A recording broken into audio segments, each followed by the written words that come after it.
Friends आपण मानक मन रे अनेक प्रश्न अच्छी आयुष्मान योजना को नहीं तो आज आम वीडियो रे डिस्कस करबा आयुष्मान योजना कौन यार बेनिफिट कौन एथि सहित को माने कार्ड पाइबे तो ये कार्ड को किपरि पाई परिबो तो बाहर थिले कौन करिवे ता सहित ये जो कार्ड जो मानकर राशन कार्ड नाही से माने पाइबे कि नाही किंबा जो माने आयुष्मान योजना बिजु स्वास्थ्य कार्ड पछ फेज रे पाइथिले से माने कार्ड पाइबे कि नहीं तो पूरा गोटी गोटी करी ए वीडियो रे डिस्कस करिवा तो आपनकर जहां भी क्वेश्चन थिवो मन रे आयुष्मान योजना रिलेटेड मु आशा करूची आपण माने निश्चित रूपे ए वीडियो रे तार आंसर पाइ जिवे। तो चलंतु डेरी न करी वीडियो टी को स्टार्ट करिया पूर्व आपण मानको गोटे छोटिया अनुरोध जदि प्रथम थर पई हम चैनल को आछंती तो सब्सक्राइब बटन को हिट करंतु आ एथि सहित बेल आइकन रे क्लिक करिया को भूलियो नै।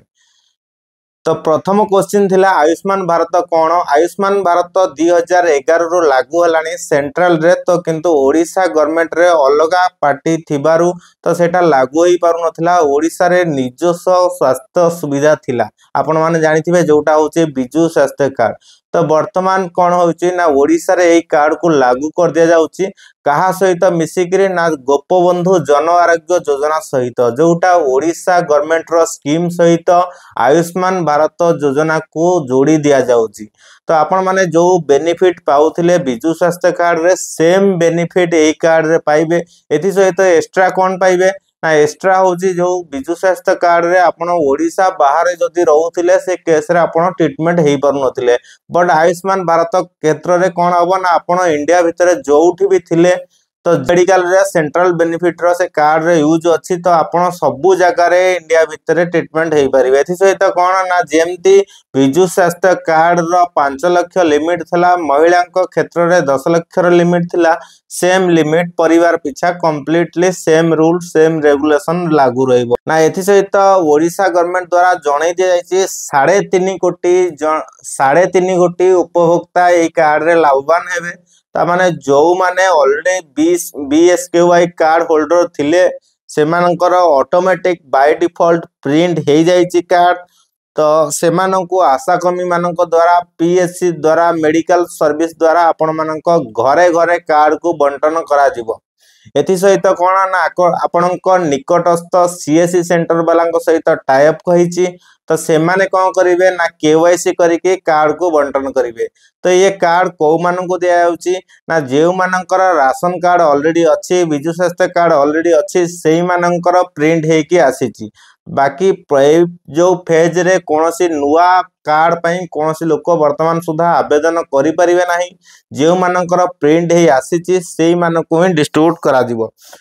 केवल 70 वर्ष रु अधिक लोक जोटा वयोबंधना कार्ड से माने ही अप्लाई करि परिबे 70 वर्ष रु अधिक ऊर्ध्व 70 वर्ष रु ऊर्ध्व जो मानकर बयस सेही माननकु से कार्ड रो बेनिफिट मिलिबो नुआ कार्ड रो आ से माने मध्य मेडिकल ट्रीटमेंट रे बेसी फायदा रो होबे सुना जाउची जे 15 लाख पर्यंत से माननकु बेनिफिट मिलि पारे। एथि सहित आ कोन ना बाहर जो माने रहउचंती कोन करिवे तो ये रूल कुहा जायछि परिवार रु जणे लोक केवाईसी करके कार्ड नै परिबो और संपूर्ण कार्ड को एक्टिवेट करि परिबो। जदि आपण बाहर रहउचंती पूरा फैमिली ताहाले आपण को जहा को जण को केवाईसी आसी करिया पड़िबो जदि आपण केही भी लोक घरे जणे रहउचंती ताहाले से केवाईसी करी निजर आपण को पूरा फैमिली रो कार्ड से नै पारि। तो ये क्वेश्चन करा जे कार्ड केबेठु मिलिबो आ केमिति मिलिबो कार्ड कालीठु बंटन प्रक्रिया आरंभ हबो जोटा 11 एप्रिल ठारू तो ता परे किंतु 11 एप्रिल रे केबे भी 3.5 कोटी लोकन को एका थरे के कार्ड बंटन हेई परिबो नाही तो पर्याय क्रमे धीरे धीरे लोक मानक पाखु के कार्ड पहुंचीबो बट ये कार्ड कालीठु लागू हैला माने तो जेउ माने कार्ड पाई परिबे नाही से मानक आधार कार्ड देई मध्य ट्रीटमेंट हेई परिबे एक कथा भी क्लियर हेई सारछि जो मानकर कार्ड पाइबा लेट हबो से माने निजर आधार कार्ड देई मध्य ट्रीटमेंट हेई परिबे। फैमिली आईडी कहले कोन फैमिली आईडी नॉर्मली जिंती हमरा बिजु स्वास्थ्य कार्ड रे थिला राशन कार्ड नंबर एथिरे मध्य सेम जिंस करा जायछि जे निजर फैमिली आईडी द्वारा मध्य ट्रीटमेंट हेई परिबे राशन कार्ड नंबर द्वारा मध्य ट्रीटमेंट हेई परिबे। तो सेम आ गोटे जिनस मु क्लियर करछि एथिरे कोनोसी लोकन को आवेदन करिवा को पड़िबो नाही वर्तमान सुधा आवेदन करिवा को पड़ुनी आ गोटे जिनस क्लीयर कर दउची वर्तमान सुधा एथिरे आवेदन करबा को पड़िबो नाही बाय डिफॉल्ट प्रिंट हे के आसुची केवाईसी सीएससी द्वारा हेकरी आपन को कार्ड डिस्ट्रीब्यूट हबो तो अप्लाई हबार टेंशन नाही मनु को मन कार्ड ऑलरेडी आसी जी अप्लाई को मानकर हबो ना प्रति घरे जो माने 70 वर्ष रु ऊर्ध्व वयस्क लोक अछंती सेमानकर बाय डिफॉल्ट कार्ड आसीतिबो ता परे सुधा वयोबंधना कार्ड सेमानकर आउ थरे अप्लाई करा जिवो तो सेमाननको आउ थरे सेमानकर डिटेल्स दिया जिवो सेमाननको एट ए टाइम रे उटे नंबर जनरेट करी सेमाननको दिया जिवो ता पर मुहूर्त रे कोन हबो ना सेमानकर जो कार्ड नंबर मिलिबो जो नंबर मिलिबो सेमानकर से जो नंबर मिलिबो से नंबर देखै से माने ट्रीटमेंट हेई परिबे।